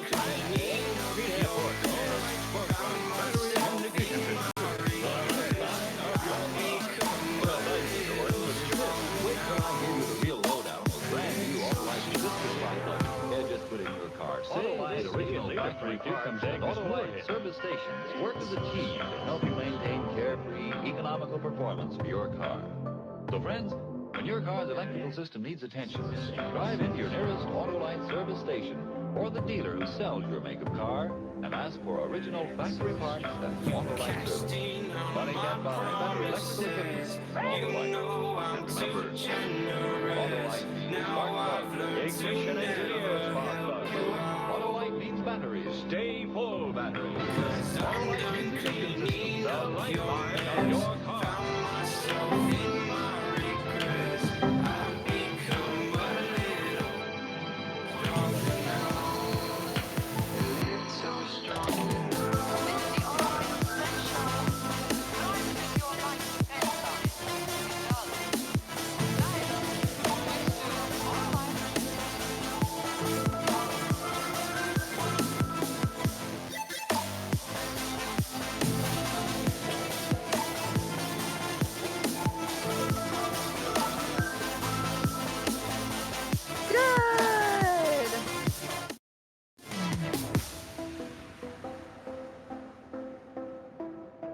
that's the joke.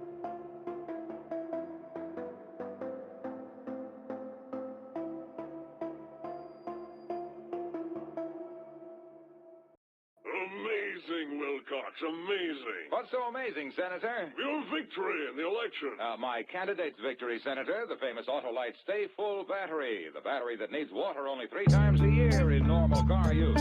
Why, everybody voted for the Autolite Stay Full battery. You had plenty in reserve, Wilcox. Reserve? Why, the Autolite Stay Full battery has over 3 times the liquid reserve of batteries without Stay Full feature. Didn't you campaign with fiberglass retaining mats? Sure did, Senator, because every positive plate of the Autolite Stay Full battery is protected.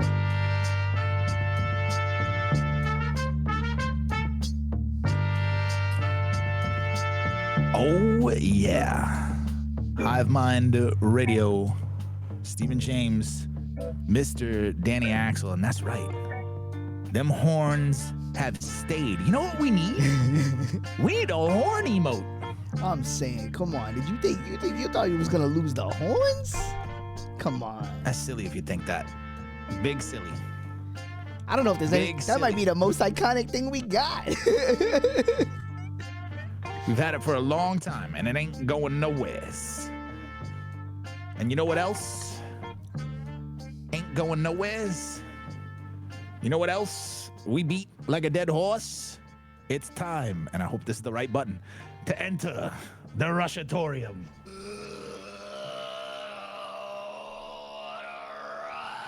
That's right. The man, the myth, the legend. While we stopped, he did not. So there is an incredible backlog of Rush articles that we need to get through at some point. And we thought, hey, maybe we do an entire situation where we have tons of them. And we do a big Rushatorium where the whole show is that. No. It's too much Rush. Little by little. We don't want to. Why Rush? The golden goose. Why Rush? Hey. Oh, boy, that's a good one. Why Rush? Because his name is Rush. Idaho man. I gotta do radio. Someone get me some grapes. Idaho man walks over 1,100 feet with running lawnmower on his chin. Yep. First off, that's a terrible thumbnail. Yep. That's not even him. Problems. Yes. Several problems. Benjamin J. Hooper. The legend returns. Is back. The true legend of them all.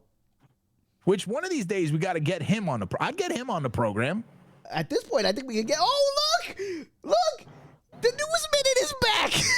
The News Minute has returned. Oh my God! What a glorious day that is. The News Minute. Remember when we was gonna do that, and then he just stopped doing it? It's like he listened to the show. I was like, oh shit, they're gonna listen to me doing the news in a minute. Oh boy, and they just cut it off. It never came back. He needed to rebrand. He needed to cook. So how about this? If we get through this with enough time, which we know David Rush could be an hour, it could be 45 minutes, it could be 3 minutes of us going, this guy's fucking stupid. I can't do this. Maybe we'll check out the News Minute. You know what? It's another cheat that we can exquingiate. You can't do that. That's terms of service. Terms of service. Serial record breaker David Rush took a 1,178 foot, 5 7/3 inch walk with a running lawnmower balanced on his chin to break a world record. Why? I don't know. Rush, the holder of the most concurrent Guinness World Records titles, used an electric mower to attempt the record at a track in Boise, Idaho. The record to beat was 234 feet. Boy, somebody do some quick math there. A lot. He beat it by a lot. You know what? I'm going to do it because that's how many feet of extra this man is. How much he a quantifiable metric. Quantifiable metric of extra. And that's going to be a total of 944 feet extra.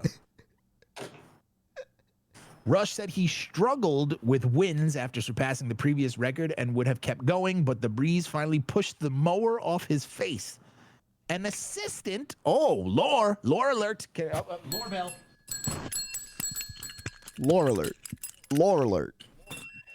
You know what? I need to get Data, Brett Spinner, I think is the actor's name, as Lore, saying his name. That's a drop for the lore alert. Rush said that he struggled with winds. Yeah, an assistant walking alongside Rush cut the power to his lawnmower as it fell. I gotta tell you, I wonder what the pay rate is. You see how it is? We step away, we come back, there's now life-threatening shit. I told you how this goes. I said this a long time ago. He's gonna escalate this until he dies attempting to break a record. No. You're wrong. Here's where you're wrong. He's not going to kill himself. He's going to kill his assistant. That's why he's walking alongside a man with a riding lawnmower on his face. He's not going to die. The poor assistant's going to have the lawnmower dropped on him and killed. Some Final Destination Next Life shit. Like, and then he's going to move to a cabin in the fucking woods of Boise, Idaho, the mountains, grow a fucking a goddamn beard, and come out of retirement in 20 years to break one final record. It writes itself. A riding lawnmower? I thought it was a push lawnmower. Maybe, I don't know. It's a powered electric mower, I said. All right. So he captured the record with that distance. Keep scrolling. Is this the video? On top? No, not Ben Hooper. Let's hit it. Let's take a look. I had a running lawnmower on my chin. But why, you ask? I ask, why not? Actually, there's a very good reason why not. We do this on YouTube. I'm pausing. We do this on YouTube. Here we go. We know. Bop it over. Bop it over. We know how this goes. We've got to give him some love on his channel. Bop it over. Let's see. All right. Let's play our favorite game before we go into the full mode. Before we watch this. I don't know. Can the people see it? They can see it. Damn. I can see it too. Oh, I was going to they guess can how see many it. views. Oh, I can't see it. How many views on the video? You can't see it? Okay. All right. Well, for next time, I'll have it cropped just right. All right. Just so people can guess how many views are on it. This is 12 days ago, so we're current. Adjacent. Okay. 53 seconds. So and now notice he's given up on the he's mixing formats that he's not supposed to. Hold on. So this. Hold on, Steve. He's over 50K subs. He did it. It happened while we were gone. He did it. Well, he used the push. He used the vacuum. We pushed all those people to him. Are you kidding me? In the time that we were gone, he's got 50K subs. Well, yeah. The people had to do something. 11K people decided to watch this video. After all the work that we put into this guy, when he was getting hundreds of views and had like not, what did he have? Like nothing, like 1,000 subs. You're telling me we take a break and this guy explodes? Yes, I told you. I told you when we were on break that my day job has interest in this. Oh, the returning dignitary. Do my eyes deceive? On a Saturday, the one, the only, Jinx has returned. Oh boy, here for David Rush. Now the thing is, here's why he might be successful. Because he is confusing all of the platforms together. This is supposed to be shot like a YouTube short, right? This is shot in the aspect ratio for social media, for TikTok, for Instagram, Reels, all that stuff. This should not be a video. All of his other videos were 16:9 or whatever.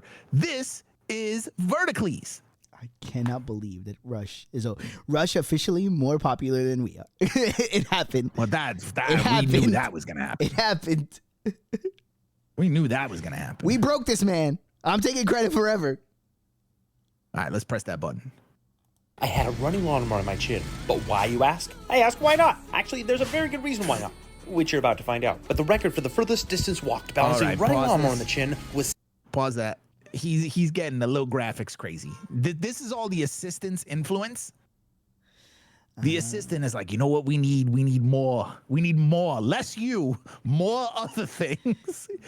It's a 53-second video, and he stole 9 seconds before we had to put him on the screen. And it's at 480p. 480p, our favorite. Wow. 71.5 meters set let's absorb the graphics again. But why, you ask? I ask, why not? Actually, there's a very good reason why not, now, which you're about to find out. But the record for the furthest distance... Pause this again. He put text graphics over other text graphics. There was no reason for the Y over the Y. Or the reason, like, he's double dipping. Why not? Actually, there's a very good reason why not, which you're about to find out. But the record for the furthest distance walked balancing a running lawnmower on the chin was 71.5 meters set in 2017. Therefore, I had to give it a try. But there's... Also, I just realized this audio is very hot. My bad, everybody. The sun in the sky, but there's no power for an upside-down moving lawnmower. But there's a blade capable of cutting off limbs. Yes, and yes. But those weren't the biggest problems. I got the witness's timers, helpers, a portable battery pack, sunglasses, and practiced enough to place that lawnmower on my chin and started video. So you see, he figured out success is less him, more other thing.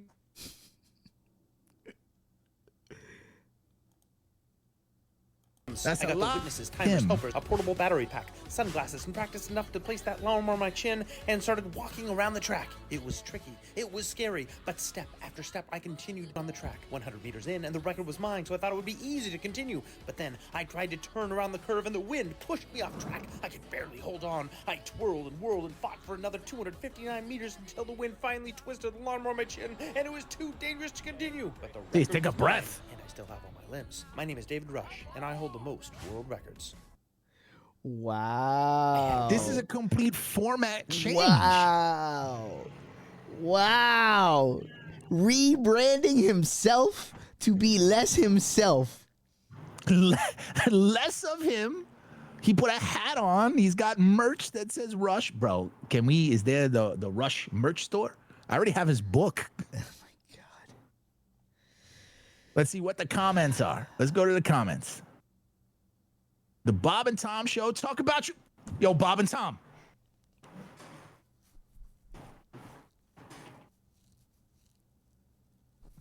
You see how it is? You see, Bro, I can't. You see how it is?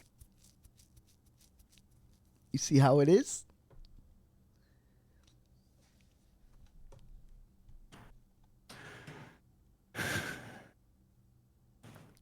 Bro, we've been covering this man for what, 5 years? My question is how you didn't put a gas mower mark. I feel like that should be a totally different level. A mower has fluid, all sorts of different things that make it uneven. Why? Of course he used an electric one. He's not going to drip fucking 2-cycle fluid on his face, dummy. Unless someone else has that record, and then he might. Remember me when you're famous on YouTube. What safeties were passed by to allow the mower to run inverted like this? You made the 6 minutes ago. I don't know what that means. Is that a Bob and Tom bit where they do? This makes me, I can't anymore. How many times? You gonna let Bob and Tom get the scoop? Bro, see, they have help. As we've covered many times. How many times have we You know, I didn't think that this show was gonna ruin my day. And it has. Mid-season 4. Mid-season 4. By the end of this, I feel worse than I did when I started. We are right back in. It's like we never left. We are right back in. At least the layout looks clean. Look how clean. Yeah, we got that going for Look how clean that is. That's clean. Bob and Tom, more like Bob and Tom of the Barrel. Ugh. You read it. That stinks. You chose to read it. That stinks. That's a mistake. That's terrible. That came out of my mouth. It's on the screen, so at least they know it's not mine. At least they know it came from Traductus. Oh, his name in Christ. He used the I pictured Bob and Thumb. All right, we got to look up Bob and Tom. Oh, God, Bob and Tom. We got to look them up. I guess we kind of have to, huh? We have to. Bob and Tom, David Rush. Bob and Tom show, David Rush. David Rush. Let's see. October 11th. Oh, this is Bob and Tom. Already. This is Bob and Tom. Which one's Bob and which one's Tom? I see the middle guys. Hold on. This guy on the right, he has got a little combo gimmick infringement thing going on. I don't know how I feel about that. Oh, Mick Foley? Mick Foley. He's got a little combination angle going on. I'm not into it. Serge Foley? System of a fucking Hell in a Cell? Oh, wait, but is that Bob or Tom, or is that a guest? I think it's a guest. I think the middle two on the second one. The middle two on the second one. Oh, so these two guys on the left here on the top. It's Bob and Tom. I think so. Well, I got to look. Well, I don't see no David Rush though. Well, maybe it's inside of the thing. Okay. So he did it 12 days ago, right? All right. So 12 days ago, that's 1 day ago. We got to go 12 days ago. All right. We got 12. I see 5 days. I see 4 days. 11 days. Okay, we're getting there. 11 days. You want to go 11 days? Yeah, let's see. Let's give 30 seconds to these bums. They're going to be bums. Rabbit. Check. Holy hell, it's October 1st. Who would have thought? My baby's Bob and Tom. I like the song. They're a hole. They got a hole. They got a hole. 22. They got a former art teacher as a whole. I'll show you later. Yeah, I have no idea who that is. She's got the industry class stamp. microphone, though. Christy Lee at the side. Not you, though. Insurance company news desk. Hello. It's Pat Godwin. Hey, I have not checked in with you this morning, Bob and Pat. Tom. So that's Pat. Todd.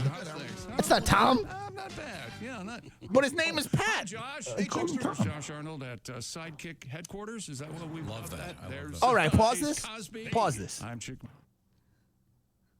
So there's 4 of them in there. Yeah.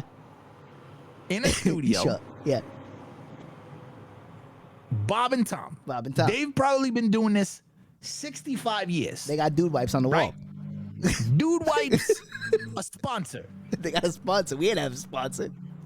We sponsor ourselves. He's a Washington Commanders fan. We're sponsored by Ball is Life, the current gift lord. The current gift lord.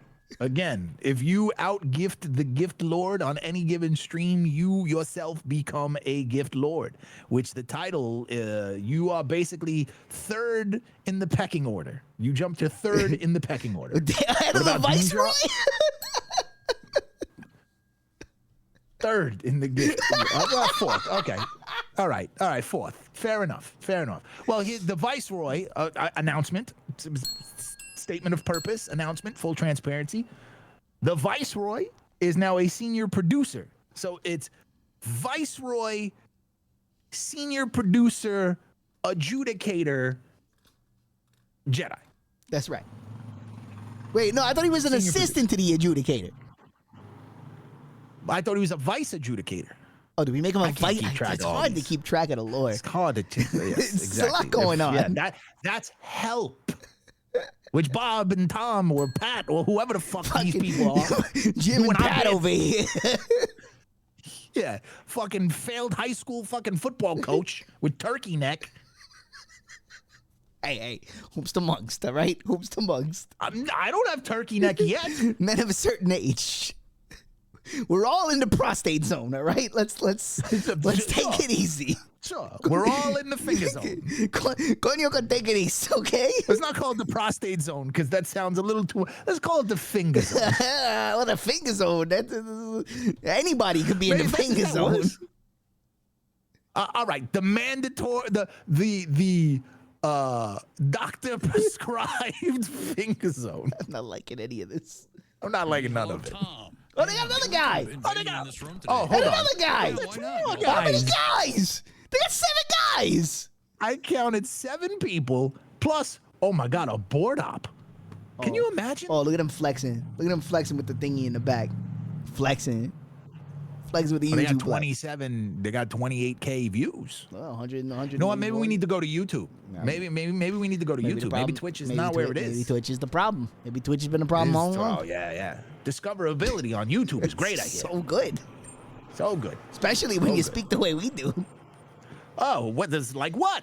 The words, the terminologies that we choose, the radio terminologies we choose to use. Look, I like art just like everybody else. I am artistic. What's in that cup? Are going to be via the big screen. So, if you wanna I got a big screen. Me, I have to come in. Oh, I will. am a vampire. I will. Oh, that's better than our guest. He's a Dracula. Look, they got a real life Dracula. He's got my glasses too. I got those glasses over here. You know what? I'm not gonna do that. Might be too scary close, and I might go into a fucking fit. Crisis of fucking. My goodness. Oh, he said penis. That's quite a Sorry, the show just got derailed. Of that, Pat, you didn't warn me about monsters. So much ween in that show. Gosh, it just caught me off guard. All right. Okay. All right. Enough. I can't. Shout out to the anonymous gifter who gifted Bob and Tom Show sucks. Gifted sub. The underscore is very important because they have to underscore that they suck. This is all to prove a point. We, without help, helped another radio show discover David Rush. There you go. We did what we've been covering him do. for 5 years. What we always do. Put other people on? We live ahead of the curve. I mean, they've been around since 1983. So have I. Your move. Right? We could take it to the day. What you got? What you got? Huh? December? Get out of here. Get out of here. Oh, Jesus. But in all honesty, in a perfect world, and we've discussed this many times, this show, and this is one of the reasons, and again, full transparency, that it makes it difficult for this show to grow, is because we're doing something against the grain, as we always do. We don't do things that are... It would be easy to just sit here and play fucking video games on this platform. It's not easy, but it's the easiest way to do it. It's the most successful thing on the platform. It's not easy to do it at a high level. It's not easy to be successful with it. It's just the easiest way to put content out.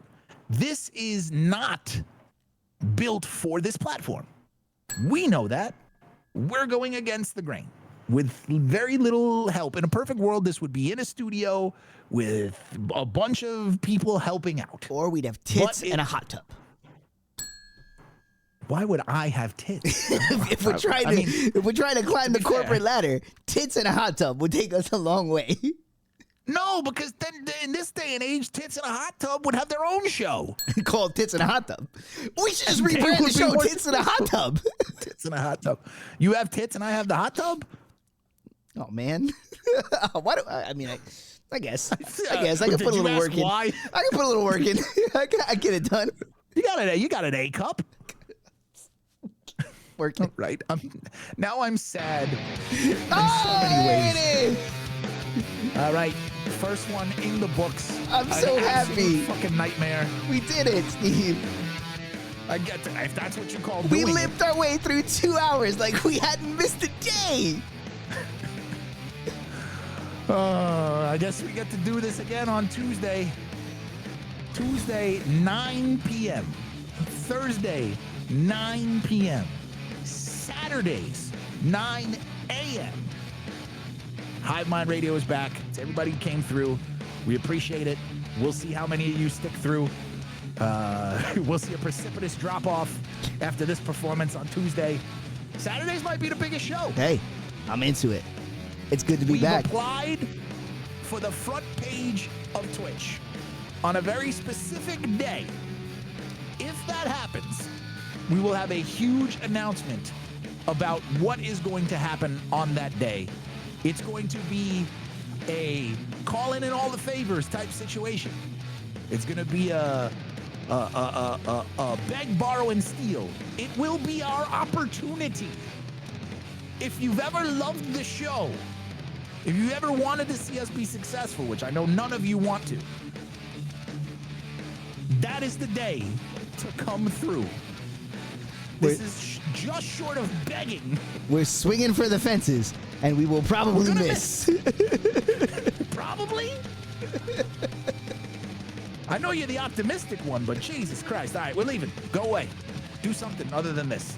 I know I will. See ya.